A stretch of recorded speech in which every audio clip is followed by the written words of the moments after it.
his movements will be constantly obstructed, whether he wants it to happen or not. Now, we'll first talk about the electronic staging of a targeted individual.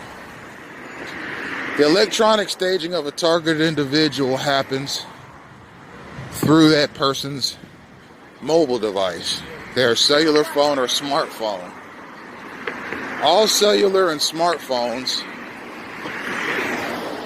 transmit and receive data from cellular towers, and their smartphone is constantly what they call pinging. That's the simultaneous reception and transmission of a communication signal. That's just how cell phones work. They ping towers all day, every day, oftentimes even when they're turned off. So if you have a mobile device, it is, whether or not it's active, it is constantly being read by and is reading communications mechanisms sent from cellular towers. Now, I've talked in previous videos about stingray devices.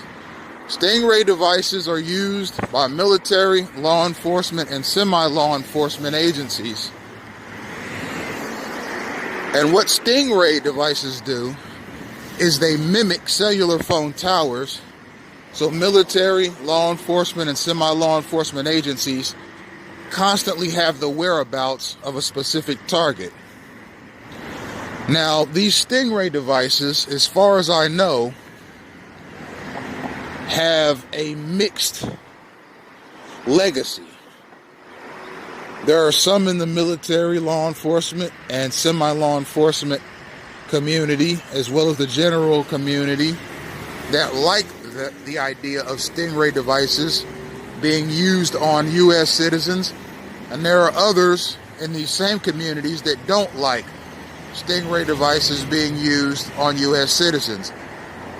I don't like the practice of stingray devices being used on U.S. citizens, specifically because they facilitate gang-stalking. Now, if there's a terrorist, a proven terrorist, that is in the United States, that is free, that's not incarcerated or dead,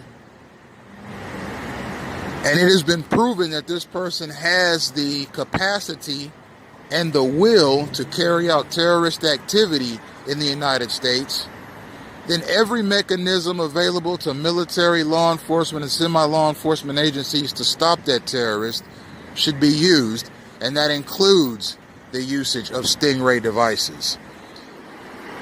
However, if a person is not a proven terrorist, then I believe that the usage of stingray devices by military, law enforcement, and semi-law enforcement agencies is unconstitutional and an intrusion on that U.S. citizens' civil rights and civil liberties.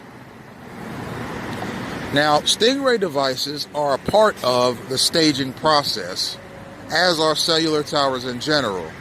What they do is they allow military, law enforcement, and semi-law enforcement agencies to know the exact whereabouts of a targeted individual, no matter where they go. And what that allows these entities to do is dispatch waves upon waves of gang stalkers and units upon units of gang stalkers on foot, in cars, on bicycles, on scooters, on roller skates and roller blades, motorized skateboards and scooters and the like, to systematically obstruct the movements of the targeted individual in what is a process that has no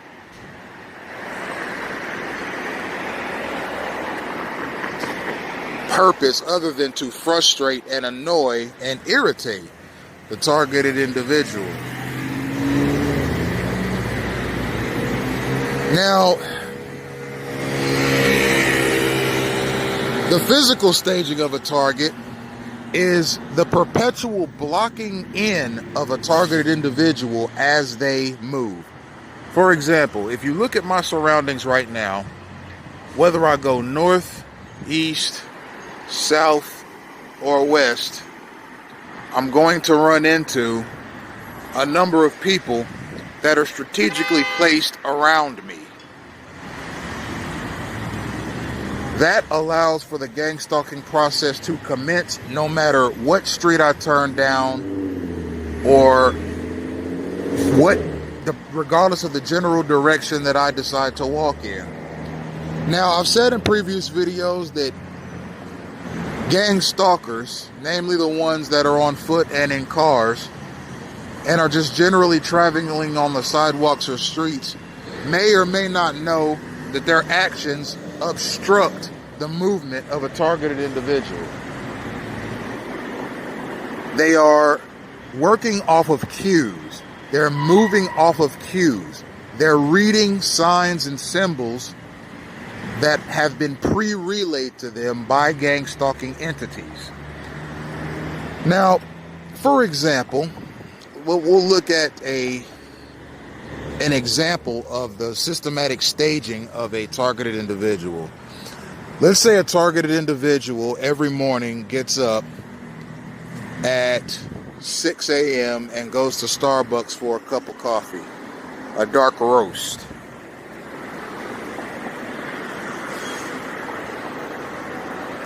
Eventually, that target is going to be surveilled and observed by gang stalking entities to verify that that is their morning routine. So, for example, let's say that a targeted individual carries on this morning routine for 1 year and they are being surveilled for a gang stalking campaign. General knowledge and just common sense tells the enterprises of gang stalking that that targeted individual some days is going to leave at 5:50 a.m. Some days they're going to leave at 5:53 a.m. Some days they're going to leave at 5:59 a.m. Some days they might leave at 6:10 a.m. and all times in between those times. But they are generally going to leave their house around 6 a.m. to go to Starbucks for that morning cup of coffee. What that allows gang stalkers to do is stage that targeted individual, meaning that they will have a presence of public service vehicles waiting for them on all sides in constant movement, pedestrians waiting on them on all sides, north, east, south, and west in constant movement, and a number of vehicles of all shapes, sizes, colors, and makes and models waiting for them on all sides. Why? To block them in, to obstruct the freedom of their movement, so that gang stalkers will always have an eye on the targeted individual, whether or not they actually know that there's a targeted individual in their midst. For example, in front of me, I see 5 people, and there are another 4 crossing the walkway. That's 9 people. Now, those 9 people may or may not know that their movements are derived, the movements that are dictated to them are derived to obstruct and block in the movements of a targeted individual. They may or may not know that. It does not matter. The fact of the matter is that they are strategically placed around the target so as to obstruct their movement. You see, they're gang stalking by proxy.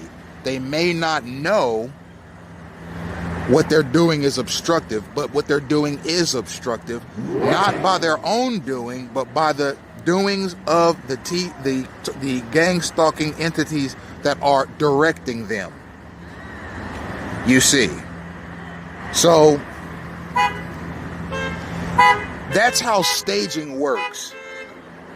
The targeted individual is constantly surrounded, blocked in, cut off, and obstructed by a number of pedestrians, people in cars, and as I said previously, motorcycles, bicycles, and scooters, skateboards,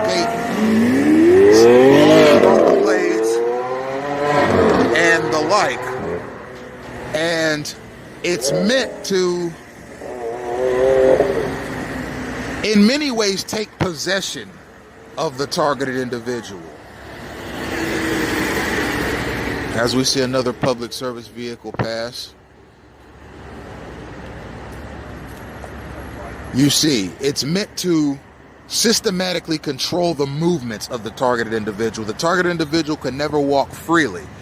Now, as soon as this walkway turns, and I'm able to walk across this walkway, I'm going to run into individuals engaged in gang stalking activity that have been strategically placed around me. How they know to be at a certain place at a certain time, that remains to be seen. Some of these people are told just go to point A to point B. Some of these people are told circle the block 5 times. Some people are told go from Indian Creek Drive and 41st Street to Indian Creek Drive and 43rd Street. And this is some of what I'm talking about. A targeted individual cannot remain even stationary without running into pedestrians that are involved in the gang stalking mechanism. They bring the action to you. You don't have to go out and look for the action. The action comes to you. And there can be a whole host of other obstructive elements that are also systematically placed around the targeted individual. Again, the people targeting the individual, including police officers, may or may not be told, we're on the lookout for this guy wearing these clothes fitting this description. They're just strategically placed around the targeted individual so as to facilitate that contact. The target is in constant contact with people that are strategically placed around him by the gang stalking mechanism, and you run into them naturally doing your natural movements, whether you're traveling north, east, south, or west, because they're dispatched in units. And these units are told to travel in certain directions and at certain times in an effort to constantly block in, know the whereabouts of, and systematically obstruct the movements of the targeted individual. You see, it's gang stalking by proxy. If I know that you go to the gym to work out every night, Monday through Friday, from 8 a.m. to 9:30 p.m., it would be relatively easy for me to tell a group of gang stalkers, I want you to be in this parking lot starting at 8 a.m. to 8:15 p.m.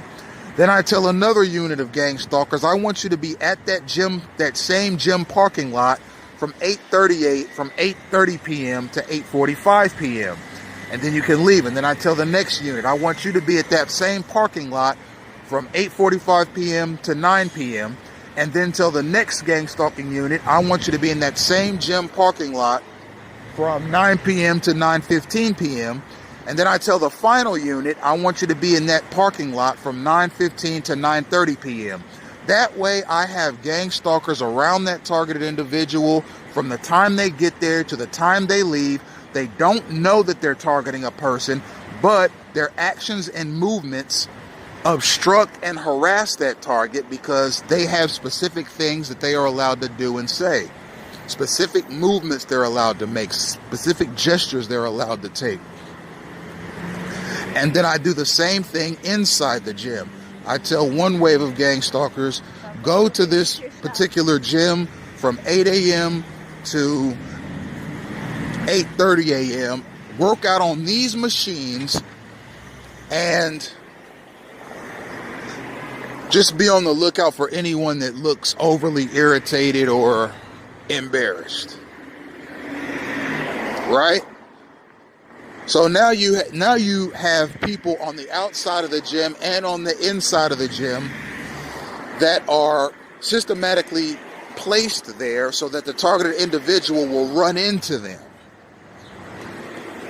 and be seen by them and see them and be forced to interact with them. All the while, these stalkers are either advertently or inadvertently doing things that targeted individual has seen elsewhere. For example, the people that are told to go to the gym from 8 o'clock to 8:30 p.m. and use these specific machines are given certain gestures, phrases, and movements to perform while at the gym. That targeted individual may have heard those exact same phrases, seen those exact same movements and gestures at the grocery store, because the targeted individual's grocery store routine is also documented, and the same rule applies there.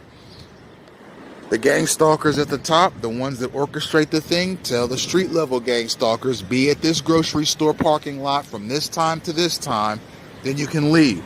And then they'll tell other ones, be at that same parking lot from this time to this time, then you can leave. And even other ones are told, go inside the grocery store and be there from this time to this time, get these items and leave. You see, the targeted individual's grocery store routine is also observed. What they like to eat, how long they stay in the grocery store, what aisles they like to shop down, and so forth. And based on these numbers of factors, and mind you, there are gang stalkers that only do that. They surveil the target everywhere they go and document their routines, be it at the Starbucks, at school, at work, at the gym, their driving habits, their eating habits, whether they get up for a midnight snack or not. All of these, what time they wake up in the morning, what time they go to bed, what TV shows they like to watch, who they interact with. All of these things are documented so that targeted individual's life can be systematically controlled either directly or indirectly by these same methods. It's like placing landmines around a person based on their daily routine, hoping that they run over one of those landmines. You understand? The landmines are not being thrown at you directly, but the landmines are being placed all around you based on your daily routine, your weekly routine, your monthly routine, your yearly routine.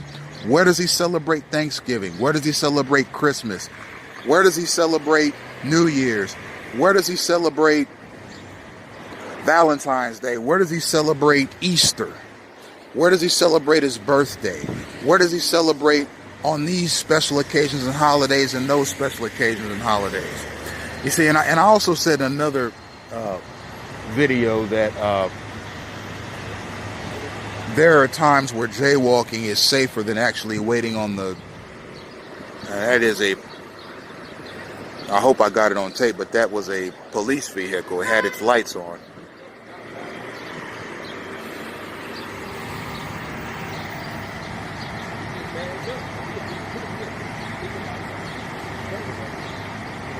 That's the third Lamborghini we've seen today.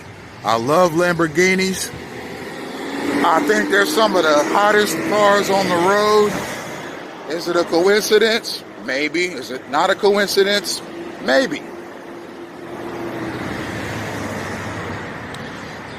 So, with staging, everything that a targeted individual does is watched by a specific group of gang stalkers.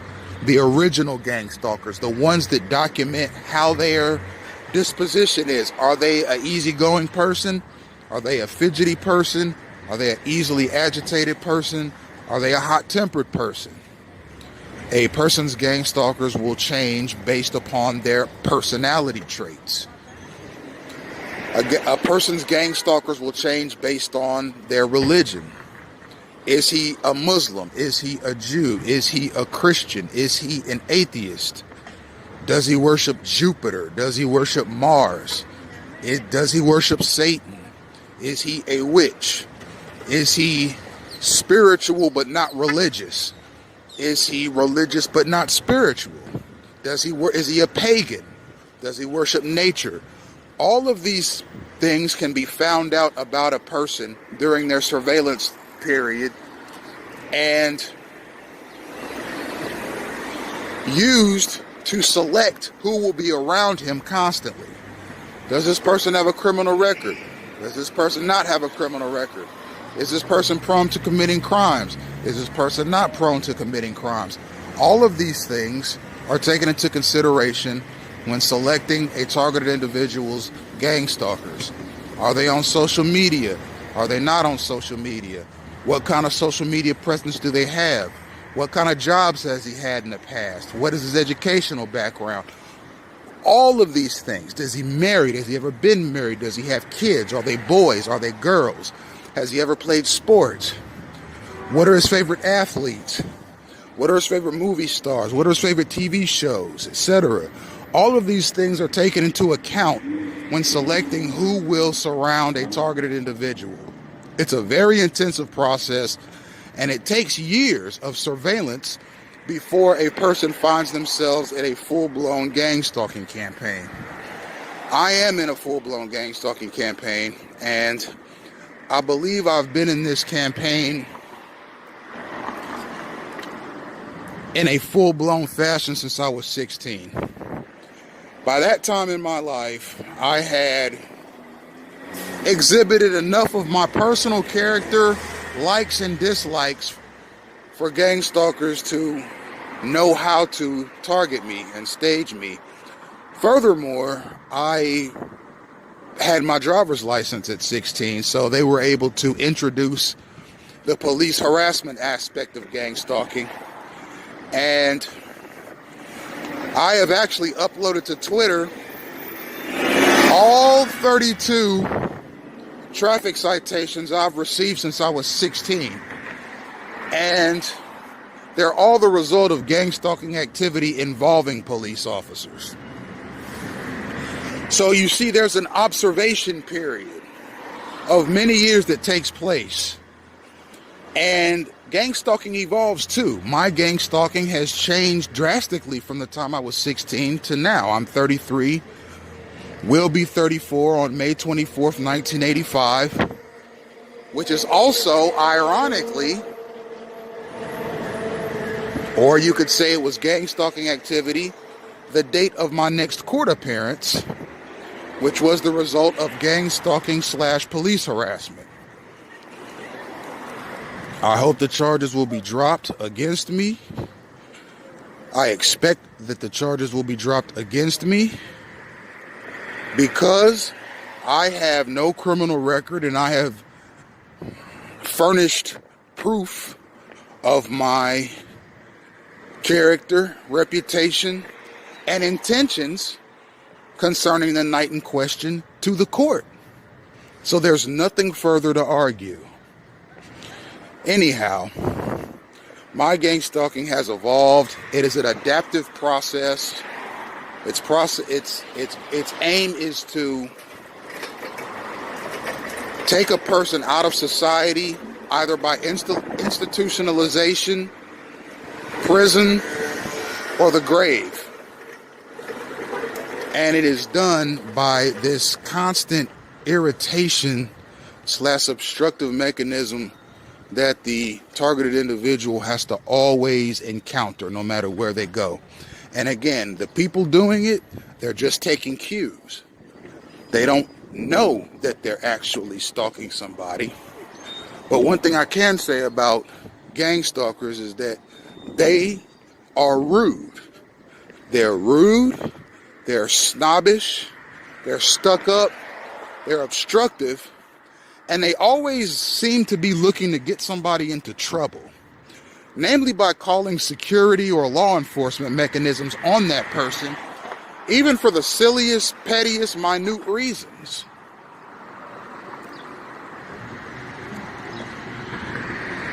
So Gang stalking is not only obstruction of a person's movement, it's obstruction of a person's civil rights and civil liberties. Their ability to move around freely and safely is constantly being obstructed by gang stalkers that are constantly trying to get that person in trouble, either indirectly or through some inadvertent mechanism. Here's our next public service vehicle. It's a fire truck. It's off in the distance.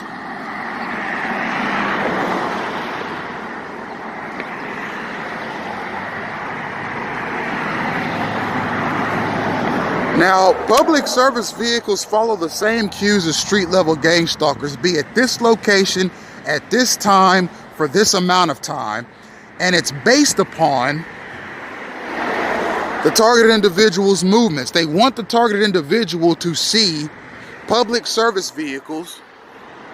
Okay, and we have a fire truck and a bus coming.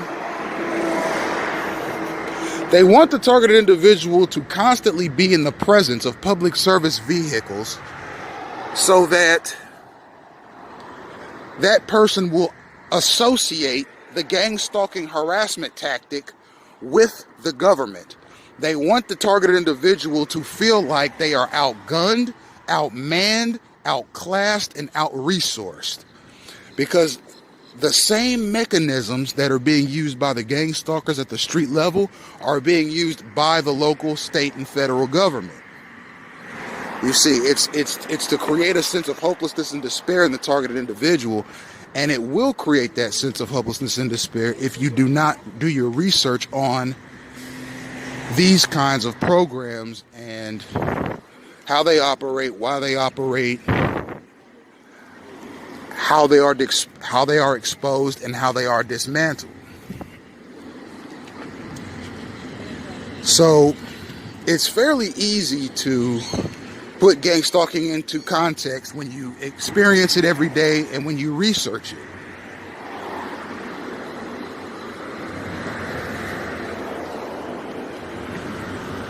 For example, these people, they were strategically placed here. They may or may not have known that somebody was walking down the sidewalk.